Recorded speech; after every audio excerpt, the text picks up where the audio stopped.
If God were all powerful, how can he allow 6 million Jews to be exterminated like rats? Well, if God were all powerful, why doesn't he stop you from seeing that prostitute that you're seeing? I mean, you're a married man and all, right? Or maybe, yeah, if God were all powerful, young lady, why didn't he keep you from getting pregnant at 16?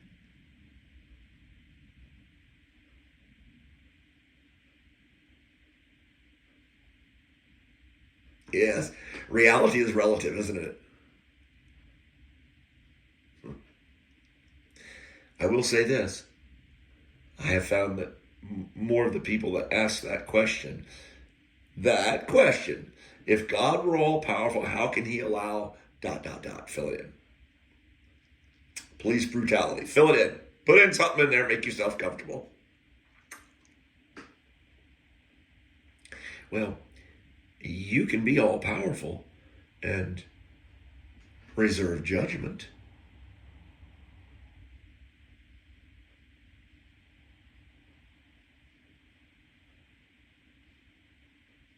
Right? You can be all powerful, omniscient, omnipotent, and you can choose to reserve judgment. I mean, he did it with Abraham, the father of Israel, the father of Jacob. Okay, that's another bone I got to pick. First Paul. I think Jacob's had a tough enough time. I'll leave him alone. That angel dislodging his hip, that had to hurt. I'm just saying.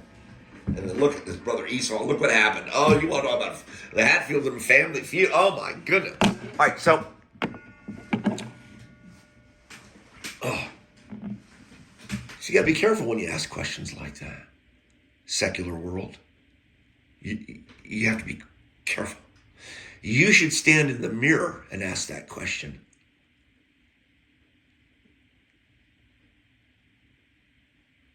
Try that. Stand in the mirror and ask the question. And fill in whatever you want for that ellipsis, that ...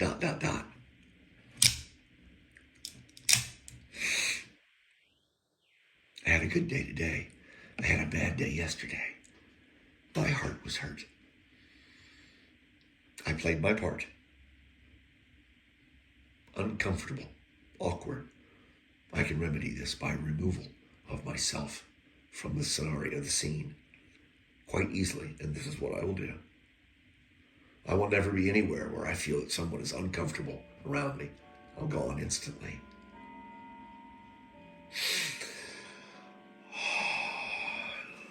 I tried to apply some salves, bandages. I tried to flip it, turn it into something bright.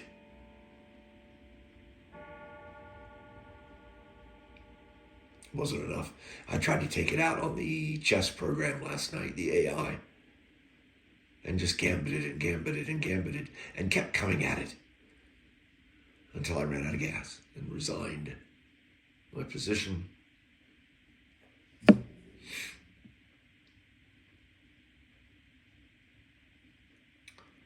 And so today I thought, all right, fine.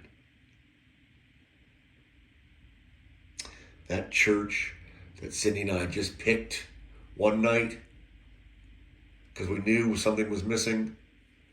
It was a vacancy. I ended up going to that church. That's funny coincidence. There's those coincidences. I don't attend much of anything anymore. I was driving by the church a month or so ago, and the ghost came to me and said, you should give them some money. And then the ghost said, without speaking it, it was just the intent only. He only speaks to me when he wants to make absolutely sure I understand, period. So, other times it's like little suggestions, which are, yeah, suggestions, right. And then it said, and it even gave me the dollar amount. And I turned to God Daddy and I went, oh, that's good. Yeah, you can see in the safe. Well, you know it's in my safe and you know it's in, that's good. Yeah, I just have to have that. That's good. Uh-huh. Went up to Waldorf to my business, drove home, went into the safe, I got it, I took it up to the church and I gave it to him and drove back home.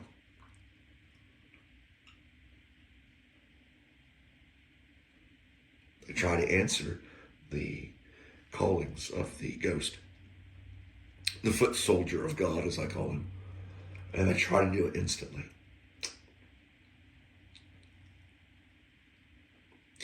Quick aside, if you hear voices, now I'm saying that deadly seriously and ha ha ha, all at the same time, okay? If you hear voices and those voices tell you to do something, I need you to stop and think about what that voice is telling you to do and ask yourself a question. Could harm come of this if I obey the leadings of this voice? Could this bring harm to others? Ask yourself that question. And if you can find any remotely way to reasonably answer it, yes, then maybe you might want to take that thought that you're having to somebody else and share it with them. Two heads are better than one. When the ghost comes to me and speaks to me, I listen to the message. I weigh the message for its merit, and I weigh it against my feeble morality scale. Never has a message come to me from this voice. No, not even for her. Never has this message come to me in a voice and asked me to do something or told me to do something that was obviously harmful or hurtful to other people. In that moment.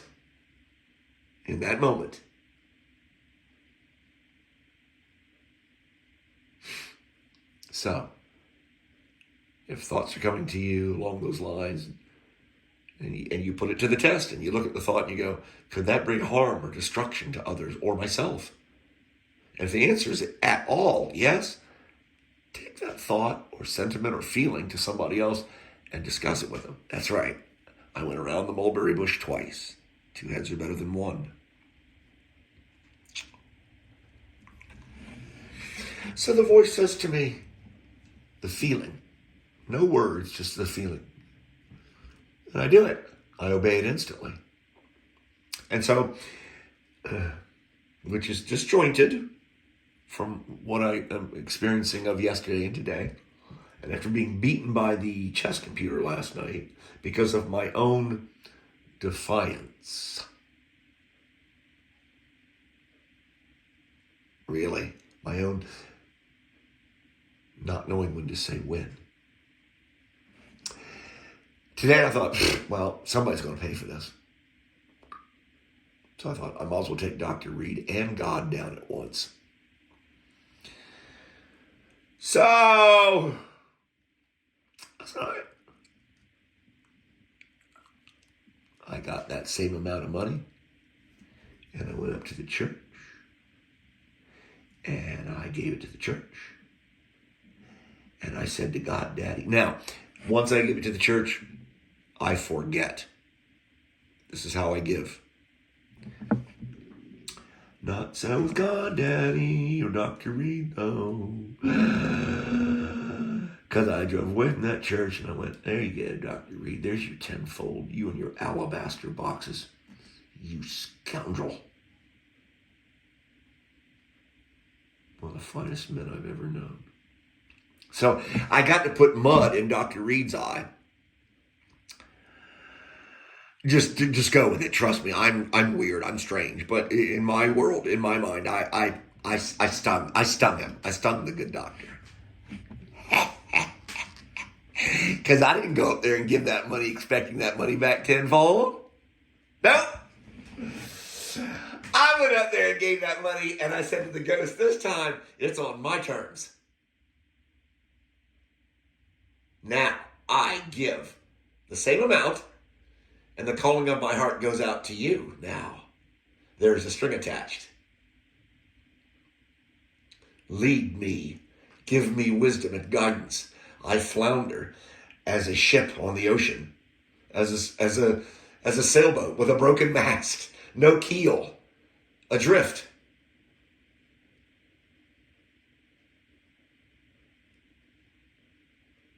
Lead me. Teach me. I must be a contributor in some way. Else I sit here and I wither. And either one is fine. It truly is. I mean, even as I test God and I go, okay, I'm not happy where I'm at. I'd like something different. I go, dude, don't do the philanthropy thing. Do you know how hard philanthropy is? Keeping track of all that stuff? Am I saying it right? Philately. That's love of stamps. Okay, philately. Philately. Mm-hmm. Philadelphia. Love of brotherhood, right? Philadelphia. Okay, so when there was a string attached today, and I said, I don't like where I'm at. And I'm going to match you now. I call you. Same amount of money. And I test you. I tempt you as your child. Answer the calling of my heart. Because I don't want money. I didn't give the money to get money back. All that tenfold guff. Ugh. No. I gave money with a string attached, and the string attached was, help me. How are you going to answer this? Because we both know it ain't money that I'm after. The money just helps the church. That's fine. Helps them pay the bills. That's good. Go. Take the money. Go. Goodbye. Bye-bye. Bye-bye. It's between me and God, see? And I go, so what are you going to do? I shall wait upon the Lord. But that doesn't mean that I can't pick, tempt, taunt. Because I do it out of love, not out of fear.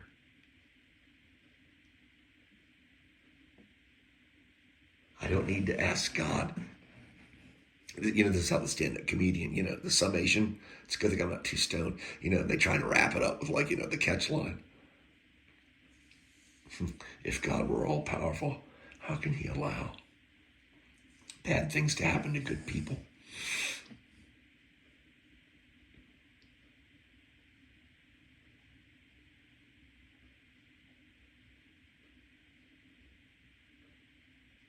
How can he not allow it?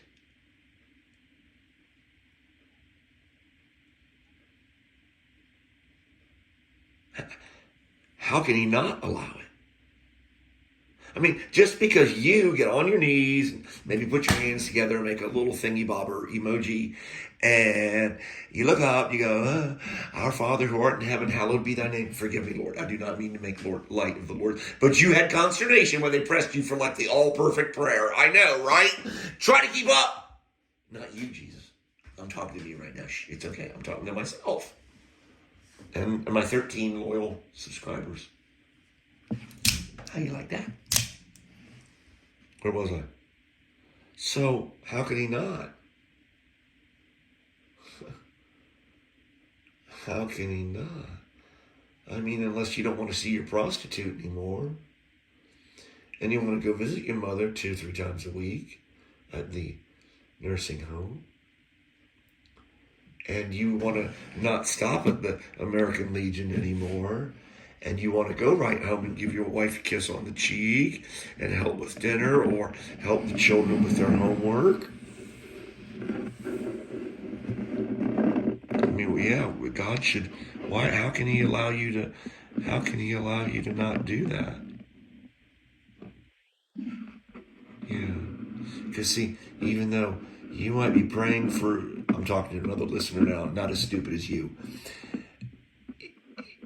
Even though your brother may be praying for his will be done in their life, well, the other brother on the other side of you, the one that's even more stupider than you, isn't praying for his will at all. He's exercising free will. And if you get in his way, he'll kill you.